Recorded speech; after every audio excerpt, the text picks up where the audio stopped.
Detox water वगैरे करत बसत नाहीये. जरा थकवा वाटतोय म्हणून मी आता ही भांडी लावून घेते. एका साईडला मी चहा ठेवलाय.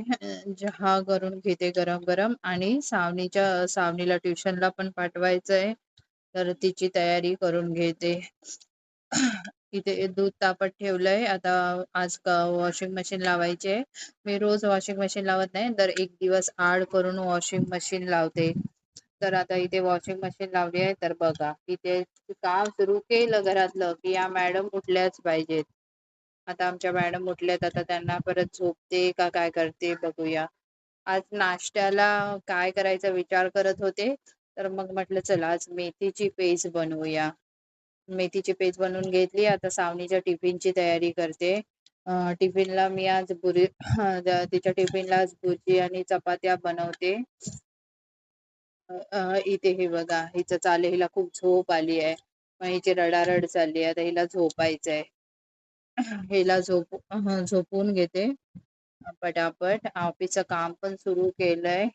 पण ही काही करायला काम देणार नाही. आता दुपारचा लंच ब्रेक झालाय. मी लंच ब्रेकमध्ये सावनीला आणायला गेले होते त्यावेळी हा ओला जवळ आणला होता. आज फर्स्ट टाइम मी त्याची भाजी बनवली आहे. इथे फिश करी बनवली आहे, चपाती आणि भात. लंच ब्रेक संपला. आता संध्याकाळचे 4:17 झालेत. आता थोडासा ब्रेक घेते आणि पटापट जी घरातली कामं राहिली आहेत, भांडी, कपडे वगैरे ते अर्ध्या तासात आवरून घेते. सकाळी जे धुतलेले कपडे होते ते आता मी वाळत घातले. इकडे भांडी घासून ओटा वगैरे सगळं क्लीन करून घेतलंय. आता माझ्या घरातलं काम झालं. हे उद्या आता शनिवार आहे, तर मी विचार करते उद्या इडल्या बनवणार आहे. तर त्यासाठी मी इथे हे तांदूळ भिजत घातलेत. हे मी DMart मधनं आणले होते. इडलीसाठी स्पेशल तांदूळ होते. हा बघा इथे सावनीने किती पसारा करून ठेवलाय सावीने. आता हा करून घेते आणि मला पटकन लॉग इन करायला.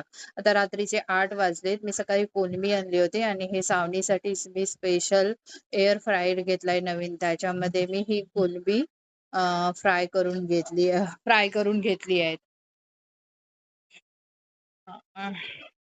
आता रात्री झोपेची तयारी करायची आहे. जेवण झाल्यावरती इथे सावीला रेडी करते. पण सावीची बघा किती मस्ती चालली आहे. तिला कपडेच घालायला देत नाही आहे. किती वेळ झाला. अशा तऱ्हेने माझा व्हिडिओ तुम्हाला आवडला असेल तर लाईक करा, शेअर करा आणि